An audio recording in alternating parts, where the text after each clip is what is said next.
Magandang araw mga mag-aaral mula sa Baitang Pito. Isa na namang araw upang tayo ay matuto.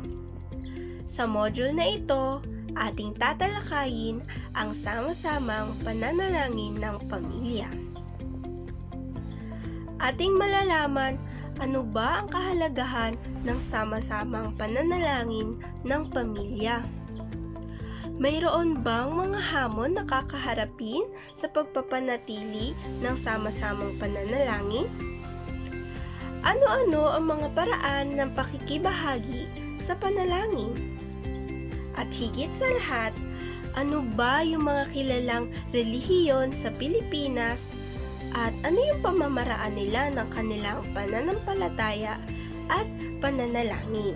Ngunit, bago ang lahat, tayo ay magkakaroon ng gawain. Magaling ka bang sumuri ng mga larawan? Kung ganon, ating susubukan kung talagang ikaw ay magaling. Para sa ating gawain, susuriin mo at bubuuin ang mga salitang tinutukoy sa mga larawan. Pagkatapos ay sasagutan ang mga pamprosesong tanong. Nawa ay marami kang matutunan para sa araw na ito. Handa ka na ba? Kung ganon, simulan na natin!